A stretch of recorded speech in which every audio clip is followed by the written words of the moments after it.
Joan, Sam, it is so great to be back. It's so good to have you back, Dan. I mean, really, when it was like midnight and my alarm went off, I was like, oh, I'm so glad to be back. No, you're not. I'm just kidding. No, it's great to see you guys. I missed you both immensely. I miss being here in the air chair between 5 and 9 immensely. I am glad to be back. Thank you to Brian Wilson for filling in. And coming up at maybe 5:35, I'll talk a little bit about my experiences that I had moving my daughter. She is in Kentucky, and just outside of Kentucky in Indiana, but they call it a Kentuckiana, I think. Oh.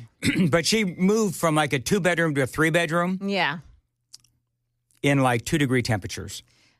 With you helping her. With me helping. Good old dad helping my daughter out. So we'll talk about that and a whole lot more. I made a post on Facebook, a couple of posts actually, over the weekend, and I wasn't really surprised by the amount of anger and vitriol that was thrown my way, but I'm going to talk about that coming up because I think it tells you a lot about the state of mind of people on the left, because their arguments are so incredibly bass-ackwards when it comes to DEI within the NES, which is obviously a big part of the conversation these days. But can we just start off with the mayor, right? So Mayor Freddie O'Connell, this is audio only, folks. I apologize, audio only, but this is Mayor O'Connell now conveniently attacking NES with an update yesterday. I'm just going to play a few clips. Here you go. Mayor Freddie O'Connell. NES assured us that there are no further barriers that Metro can clear to speed up restoration of power, and they've given us reason to hope, with hundreds of additional line workers arriving over the past 24 hours to join the restoration effort. So, I mean, my immediate thought is, and I continue to facepalm. So are you telling me, Mayor Freddie O'Connell, that it is some sort of a victory that we are still getting linemen into the city when, I mean, this thing happened now, it's Tuesday. This thing happened, 9 days ago? Yeah. And we're still getting people in to help get the power back. What are we, about 20,000 still without power? 20,000 this morning. I mean, this is not a victory. Mayor Freddie O'Connell, this is not a victory. This is a staggering defeat. And isn't it amazing what happens when we're able to get the right amount of line workers into an area? I mean, certainly other areas have figured it out. Why not us? What were you going to say, Joan? I don't even know. I kind of bulldozed right over you, and I apologize. We're all enjoying this bulldoze. Go for it, Dan. But think about the fact that it is now Tuesday. The storm was on Sunday, a week ago from Sunday. And so when I left on my vacation, or whatever you want to call it, one of the big questions was, why don't we simply have more boots on the ground and buckets in the air to fix the power?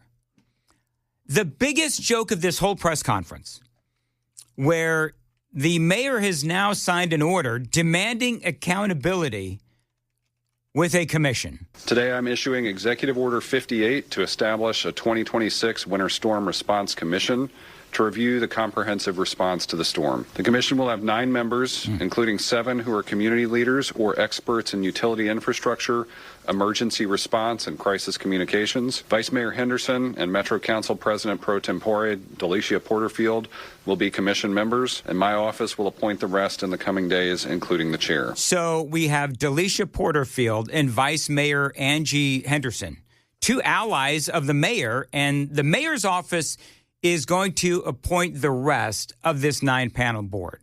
I'm sure it's going to be perfectly legit. Anybody else have some skepticism here? You want to do a Daily Dan poll? Hey, let's do this. Hey, Sam, let's do a Daily Dan poll. Are you skeptical? Go watch us on YouTube. Are you skeptical of the mayor's accountability demanding commission? Because I am. Because, number one, you can investigate NES all you want, but I believe that the mayor needs to be investigated too. And so if the mayor, you've got the allies, and I don't necessarily know if Delisha Porterfield and, Vice Mayor Angie Henderson must be an ally, but I don't know if these two are allies. But certainly if the mayor's office is going to be the one to appoint 7 of these board members of this panel board, well, here's my question. This is the same mentality that has appointed the board of NES that failed miserably. So for me, I think it is absolutely ludicrous and ridiculous that the mayor himself, who, by the way, along with NES, the mayor is obviously part of this failure. I think the state legislature, I don't know if they can. I'm going to have Jack Johnson on a little bit later on today, 6:35. But I think the state legislature, if they have the ability to step in, a lot of people are saying the state legislature has to actually take over NES. They tried that with the airport. Remember that a while ago? I think that's still under lawsuits and all that kind of stuff. So they're still trying to figure that whole thing out. But when the state legislature wanted to take over the airport board, if you will, that was sort of like an economic thing, whatever. But with NES, this is because of a clear failure that we are still living through right now. So I don't think that this little commission is going to do anything to hold anyone accountable. I don't think so. You look at Freddie O'Connell, you look at his, what would you call, I don't know, Sam, Joan, I'm having a hard time describing Freddie O'Connell. Like, I see him as just like a weak handshake. Do you know what I mean?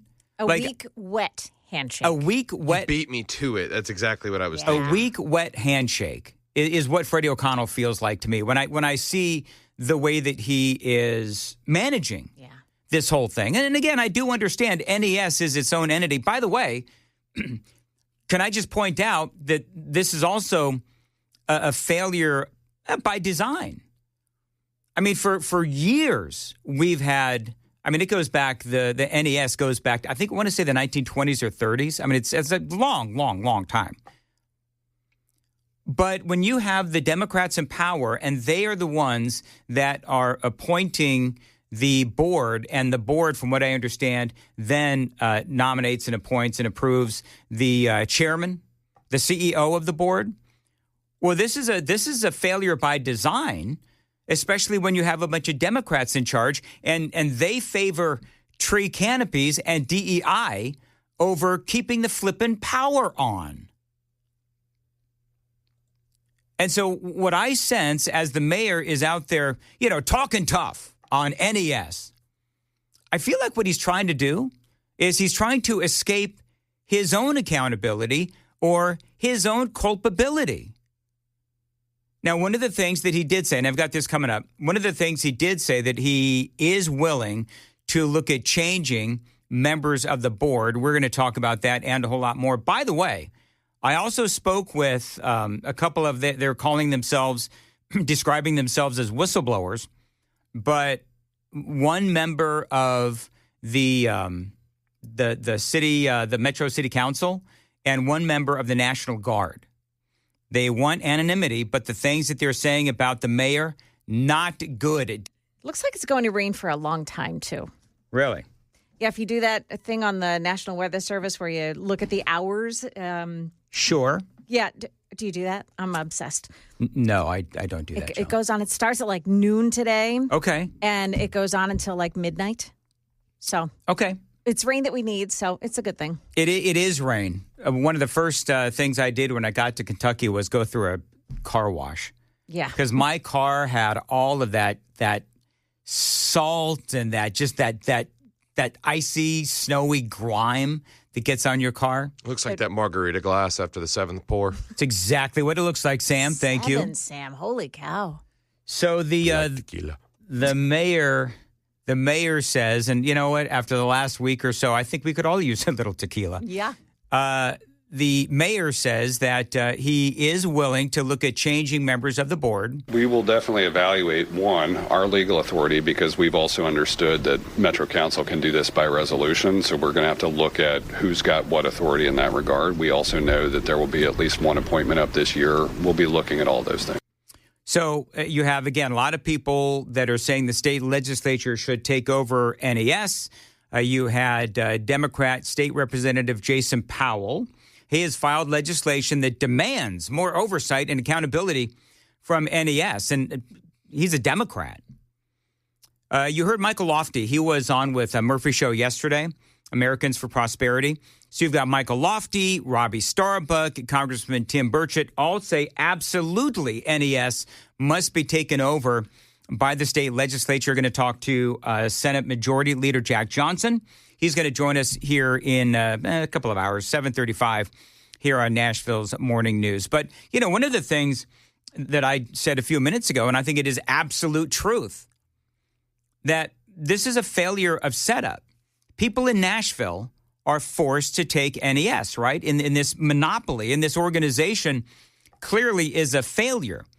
It failed its people that it's supposed to be serving. And there won't be, I don't believe, there will be any true accountability. Do you think there's going to be any true accountability, Joan? Yeah, if there's a change of leadership, like tomorrow, a change of leadership in the city of Nashville, because I don't believe that there'll be any feet held to the fire for this. No, I just don't. No. They all circle the wagons and protect themselves. Yes. Nashville, of course, touches Davidson County. It touches a lot of other red counties that are impacted as well. So, you know, this goes beyond Nashville, obviously. To me, accountability means a few things. You're right, Joan. Accountability means a change in leadership at the NES, but it also means a change in structure as well, not just switching out one board member for another. I mean, can we be honest? Tennessee is a very conservative state. And so, like it or not, even in Davidson County, I think it makes sense to have the elected state legislature keep an eye on NES. It does just make all the sense in the world. Now, because look at what they're trying to do. Look what they did. I mean, the DEI initiatives, the protection of the tree canopy, the wokeness of the chairwoman, the fact that they cut $7 million from the tree trimming services, all of this. All of this tells me that honestly, nobody's watching the store. There is a photograph of Mayor O'Connell with some of the people from the NES, the board, and they're very proud of the fact that they got an award from like the who is it, the Arbor Society, the people that hug the trees. Yeah. So they received some sort of an award because they were able to not cut down all the trees, and they were able to save the tree canopy. And so they got an award from like the Arbor Society. And there's Mayor Freddie O'Connell, who is posing with the award banner, whatever the hell it is.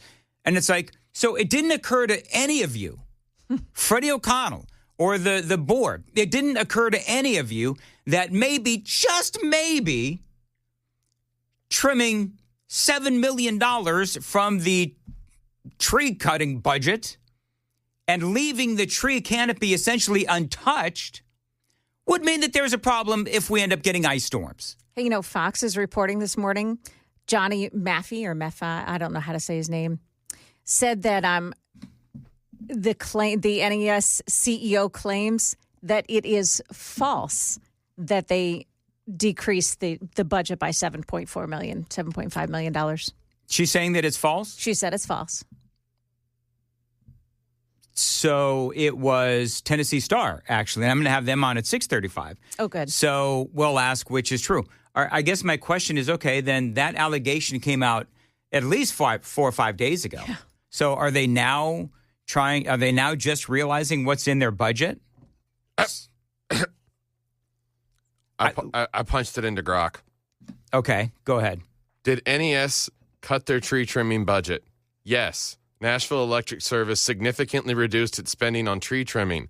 Reports from multiple sources, including local news investigation and NES's own annual reports, indicate that NES cut contracted tree and grass trimming services by approximately $7.4 million in 2024, from about $21.3 million in 2023 to $13.9 million in 2024.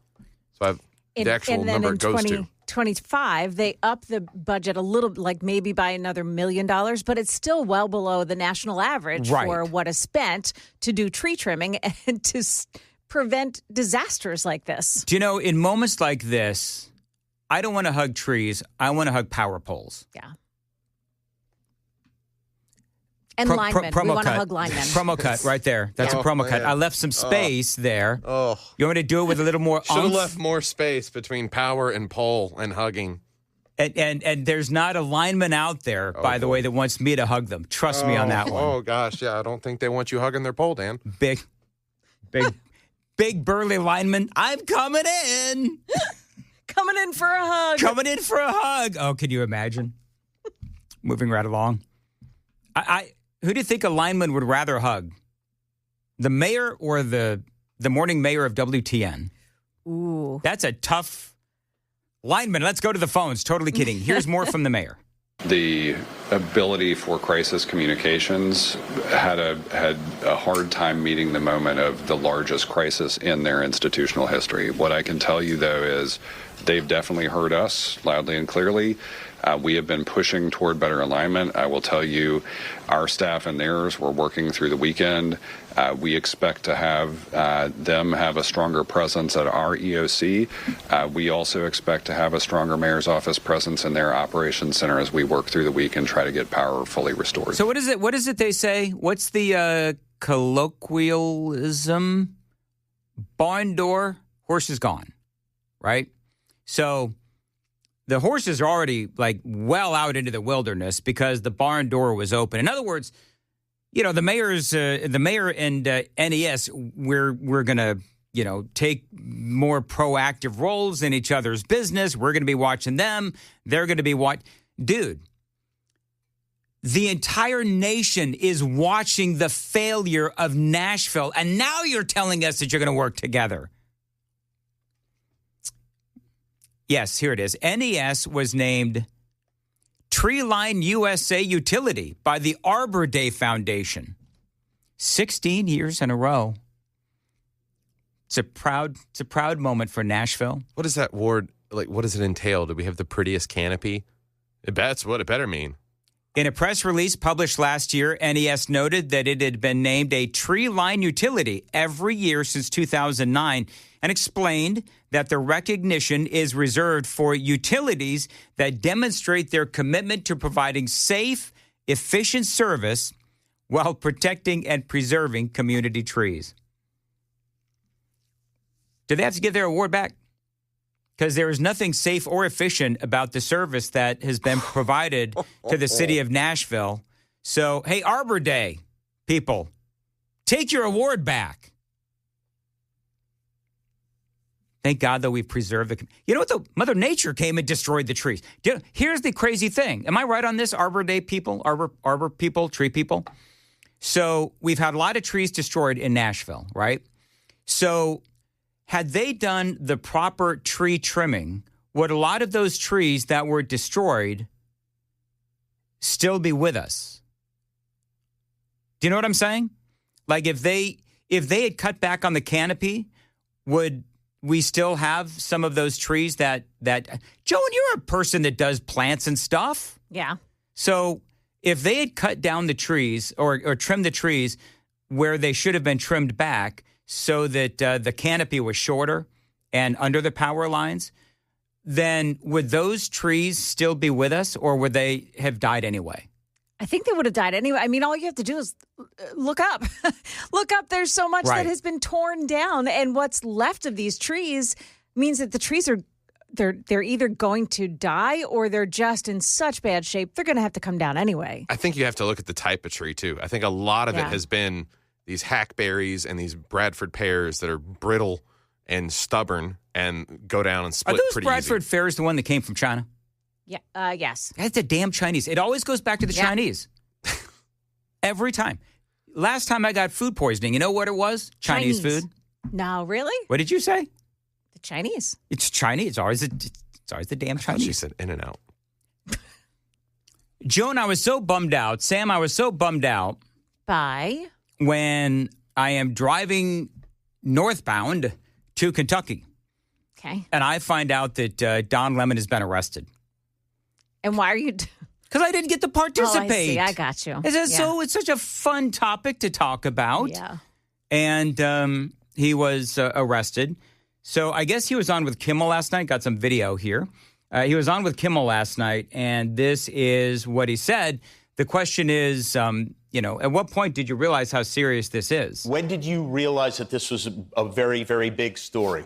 I had no idea. I had a little bit of an idea when I asked to use the restroom.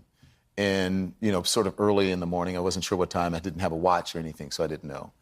And so I go out, and they open the door to the room where the agents, they're housed, or their office, and there was CNN on a monitor. And on the thing I could see, former CNN anchor Don Lemon arrested in Los Angeles. And I was like, I said to the guy, I was like, is that, he goes, I said, is that happening a lot? He goes, you've been on all morning. Yeah. And he says this is a big deal. But I still didn't. I still didn't know how big a deal it was. Where do you go? All right, so there you go. What guys was he talking to? Jimmy Kimmel. No. Oh, he was talking to the apparently the agents that he was dealing with as he was arrested. Oh. Let's see here. Guy says, call me, NES employee willing to speak anonymously. What? Oh, interesting. I don't know. You want to do that? I mean, I can. I'm on the radio. Let me write this down. You know how it goes on the super text line. 12. Okay. So, do you have that audio, Sam? I've asked Sam to. This is why Sam hates working with me. I posted a video on Facebook. Did you see it, Joan, over the weekend? I posted a video about my disgust for what was going on with NES and the DEI and all that kind of stuff. And so, personally, Joan, I thought it was a no-brainer. You've got all of these people without power, and you are proudly flying your freak flag with the DEI. And so this stuff just, it doesn't age well. That's what I'm going to say. It doesn't age well. So, Sam, if you could play the audio, I'm pretty sure I don't curse in this. I posted this to Facebook. Go ahead, Sam, and play it. Buddy Dan Mandis, and I'm sitting here reading about the ongoing tragedy that is happening in Nashville, Tennessee. We still have tens of thousands of people without power, and people are dying. It is a tragedy that, again, continues to unfold. Nashville Electric, what an absolute progressive train wreck. They've held, over the last couple of years, over 100 seminars for their employees, stressing the importance of diversity, equity, inclusion, belonging, and accessibility. Meantime, they're not making sure that people have accessibility or access to power in freezing temperatures. At some point, I hope that the people of Nashville understand that constantly voting for progressives leads to incompetence, death, and destruction. I mean, please, Nashville, vote accordingly. Yeah, just shut up. So, hey, everybody. I can only hear it once. You tell yourself to shut up? Yes, I would like to join my wife in most of Middle Tennessee. Pretty straightforward, though, right? The amount of hatred and level and vitriol that was leveled my way over that. Now, I do understand it's one thing to say something in the friendly confines of, WTN. We're all conservative, and a lot of us are conservative, and we don't like DEI, because I think the DEI is a mentality that is indicative of what a company's culture is like. So, for example, if you're embracing DEI, then you're also embracing trees over power poles, and you are all about, because let's be honest about what DEI is. It's embracing diversity over competence, right? We have seen that to a T right now here in the last week and a half. And so you had all these people on Facebook, some of the most ridiculous things. Like several people called me a racist because I was, talking about DEI in a negative way. So one guy was like, how to tell me you're racist without telling me you're racist? Okay. So obviously ridiculous, but whatever. I don't like DEI, but that doesn't mean that I'm racist. Another one of my favorites. How many power lines have you put back up, Mandis? It's like, well, none, because that's not what I do. But you see how ridiculous the people on the left are when they start coming after you with nonsensical arguments when you're making, in my opinion, a perfectly good point. Another one. How many families have you taken in? Well, I haven't taken in any. I've got my own family that I'm trying to protect. And I don't have the room for other families. But again, what does any of that have to do with the failures of NES, right? Nothing. But remember that, and my favorite was all the people screaming at me that I was criticizing the linemen. Nowhere in that did I say that I was criticizing the linemen. I was on with Murphy Show yesterday doing a Groundhog's Day thing, and Michael Lotvi was there. So we're talking about this. And one of the things that Lofty said, and I absolutely agree, is that if you're criticizing the management of NES, one of their just knee-jerk defensive reactions, the people on the left, is, oh, you're criticizing the linemen. No, I'm not criticizing the linemen. The linemen are to be appreciated as heroes. They're working 16 hours a day. They're away from their wife and their children and their families and their homes. They are doing incredible work. Only a mutant-minded leftist would take the comment that I made and turn that into criticizing the linemen. Because I wasn't... Do you know what the funny thing is? I didn't say in my little video there, I didn't say that, the linemen are to be appreciated. Because that goes without saying. If you are a rationally minded human being, then it goes without saying that you appreciate the linemen. But again, it's that reflexive knee-jerk reaction, because I think that the left in Tennessee, I think the left knows that this is, with the whole situation with NES, this is a failure of their principles. It's a failure of the things that they hold so dear. Like, for example, tree canopies and DEI. It has been a complete and utter failure. And again, that leads to, and that is an indication of a cultural issue within that party. The other thing that I said right there at the end, which was something about how Democrat policies and everything that the Democrats hold dear, they do lead to death and destruction. So I don't know, what's the death toll right now as far as the ice storms in Nashville, I think is like 5 or 6 across Tennessee. It's going to be obviously more. But if you want to go down the road of Democrat policies leading to death and destruction, look at Nashville and the ice storm. Look at the soft on crime policies that we have seen all across America in cities like Chicago and Memphis and New York. And I could go on, right? And I do. And then ultimately, it's because of the soft on crime DEI policies that are instilled in those major blue Democrat-run cities. So please, prove me wrong that Democrat policies don't lead to death and destruction. Do I need to talk about Joe Biden? Do I need to talk about Joe flippin' Biden and all of the illegal aliens that he put into this country, allowed into this country, and they ended up killing Americans? Come on, man. I could go on all day with this. It's very simple. So yeah, please prove me wrong. Somehow tell me that Democrat policies do not lead to death and destruction. The evidence is all there. And by the way, then guess what happens? Then you go to a place like Memphis and the Republicans step in.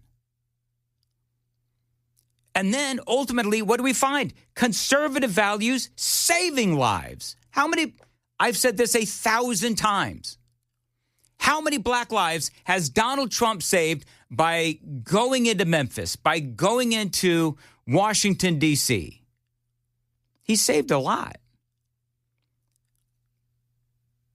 And so while these morons on the left are screaming Black Lives Matter, what had they done to actually save black lives? Absolutely nothing. But what has Donald Trump done? He sent in the National Guard. Here in Tennessee, Bill Lee, Donald Trump, sending in that law enforcement surge to save all those black lives. So somebody please tell me how the Democrats and their priorities save lives. Clearly they don't. I mean, don't get me going on abortion. Lord have mercy. I mean, you got a minute and get going. Well, I'm sorry, man. What did you say? I said you got a minute. You can get going. I'm done. 0210 says, "Oh, Mandis, you're just jealous of Mayor Freddie." I'm jealous of his hairline. That's what it is. I wouldn't find much to be jealous in, frail. Jealous of his frailty. He's like the human equivalent of a bird. Bill says, and those illegals that raped and sodomized little girls. I preaching to the choir, man. Preaching to the choir. So the people asking me how the move went with my daughter, just real quick, if I can go personal for a second. So they were just, Joan, moving from one apartment to a townhouse in this apartment complex, townhouse complex in Indiana. Yeah. So they didn't bother really to pack much. Oh. So I want you to picture yours truly walking back and forth, carrying things like microwaves and coffee pots and pots and pans, because nothing is in a box. Because they're only moving, don't you know, across the complex. And I said to him, and I was good-natured about it, but I said to him, yeah, but you do realize that it needs to make it from the kitchen to the truck. And if you put it in a box, that is like one trip versus 5. Do you know what my daughter said? Mm-mm. But, Dad, we have you. Yes. Yeah. She also said, oh, that makes sense. So I'm moving all of this, and I love my daughter so much. She's young. So we're moving this in like 4-degree temperature, feels like -1. And I'm walking over ice, like on the ground, moving this stuff. It was an absolute nightmare. I didn't think, Joan, that we were going to get through it. And then the guy that was supposed to help us move backed out, of course, because that's what people do. So as a housewarming gift to my lovely daughter, I actually bought them a move. I called a couple of movers and I said, we've got a washer and a dryer. We've got a couple of chairs and a couch and a big old like 500-pound mattress that needs to be moved. Because you know what? I wasn't doing it. I got a bad back, regardless of the greatness of the Wellness Institute of Nashville. Makes sense. Thank you. It does make sense. Like the ice. Yes. Was there as much ice there as here? Where I was walking, yes, Joan. Yeah, okay. Where I was stepping, there was ice. It was like when I would walk, a patch of ice would just magically form under my foot. Probably from your tears. It's exactly what it is, Sam. Very good. Anyway, let's see here. Sam and that bird is a dodo bird. Freddie O'Connell is like a dodo bird. Yes, flightless and totally helpless. Is that what a dodo bird is? Yeah. Flightless and totally How helpless. else do you go extinct? I don't know. I didn't know dodo birds were extinct. Well, I mean, due to cloning, I think they're coming back. But why would you want to clone? Why would you want to clone a dodo bird? Why for them did to they come do back? They did it with the woolly mammoth. Do you know what they did? Maybe They've done took it with dire wolves. Oh my gosh! Do you know what I just realized, Joan and Sam? is that they took the DNA of a dodo bird, Jurassic Park style, and created a mayor. He just needs his feathers back. You want to? Yeah, that's. Wait, is it also true that he was supposed to be on with Matt Murphy last night and just ditched him? Yep. Dun dun dun. I got my own theory on this. You want to hear it? Yeah, and I don't want to make enemies of the mayor's office, but I'd actually called the mayor's office inquiring about some things, and that call happened at 10:18. Yesterday morning? Yesterday morning. Okay. At 10:40, they canceled the interview with Matt Murphy. Oh, my. Did you? I don't know. Did you poison? Listen, the I don't know. waters I for was Matt asking. Murphy? I was nice. I was asking questions. That's all I was doing. I was asking questions. Wow. That's what I do, Joan. That's what I do, Yeah. Sam. I am a professional question asker. They need to know that we're not with Sinclair. Matt Murphy would have also been a question asker were it not for you. Well, you know what? I'm sorry the mayor couldn't handle an interview with Matt Murphy. I don't know. Whatever. It's all. Yeah. I mean, I told Matt I felt bad because I felt like I torpedoed his interview with the mayor. By the way, that's like the second. I think that's the second time. Because remember, NES backed out of an interview with Matt Murphy too. Oh, man. And now the mayor is. I don't know if it's the first or second time the mayor has dished Murphy show. But anyway, they do have a lot going on over there at the mayor's office. As I've been documenting, they're busy building that commission